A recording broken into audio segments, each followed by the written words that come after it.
पति पत्नी का बच्चा छत पर खेलते खेलते अचानक गिर जाता है और मर जाता है। सब लोग उसे दफनाकर घर जाते हैं। गांव के पास वाले जंगल में एक चुड़ैल रहती थी। बच्चे की माँ उस चुड़ैल के पास जाती है और उसे प्रार्थना करती है, मेरे बच्चे को जीवित कर दो, मुझ पर बड़ा एहसान होगा। चुड़ैल कहती है, मैं तेरे बच्चे को जिंदा तो कर दूंगी, लेकिन वो तुम्हारी बात नहीं मानेगा। क्या तुम उसे जिंदा करना चाहती हो? औरत हाँ कहती है। चुड़ैल रात में जाकर वो उस बच्चे की लाश को लेकर आती है और उस पर जादू टोना करती है। जादू से वो बच्चा उठ जाता है, लेकिन उसकी आंखें सफेद हो जाती है। उस बच्चे को माँ लेकर आती है, लेकिन उसका पति कहता है, अगर चुड़ैल ने इसे जिंदा किया है तो जरूर इसमें कोई काली शक्ति होगी। तुम इसे अपना बच्चा कभी मत समझना, ये एक छलावा है, ये हम दोनों के लिए खतरा बन सकता है। अचानक बच्चा माँ की गोद से उठकर पिता की गर्दन पकड़ लेता है और कहता है, पिताजी बहुत बोलते हैं। कहते कहते वो उन्हें मार देता है। अब माँ ये देख भागने लगती है, लेकिन बच्चा उसके पीछे पड़ जाता है। माँ को घर में भागते भागते गंगाजल मिलता है, वो उस बच्चे पर फेंकती है। बच्चा उस गंगाजल को अपने ऊपर गिरने नहीं देता और बच जाता है। तब तक माँ वहाँ से भाग जाती है। माँ भागते भागते एक बाबाजी के पास आती है और उन्हें सब कुछ बता देती है। बाबाजी कहते हैं, तुमने एक काली शक्ति को पाताल से इस धरती पर लाया है। अब वो बच्चा इस धरती पर प्रलय मचाएगा,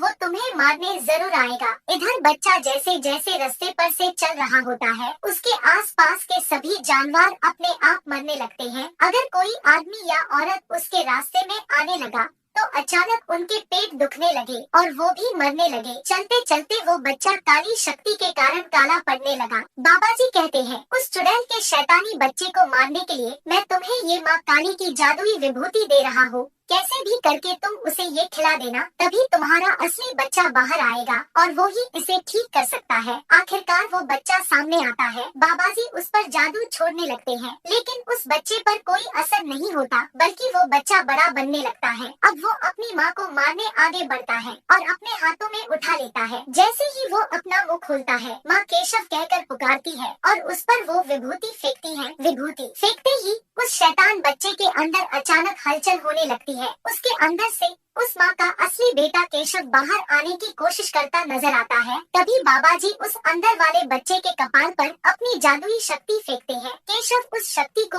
अपने अंदर खींच लेता है और फिर अपनी पूरी ताकत लगाकर उस काले शैतानी शरीर को तोड़कर बाहर आ जाता है। सबने समझा कि अब वो काला बच्चा मर गया है, लेकिन तभी ऊपर से चुड़ैल आई और उसने अपनी शक्ति से फिर से उसे जीवित किया।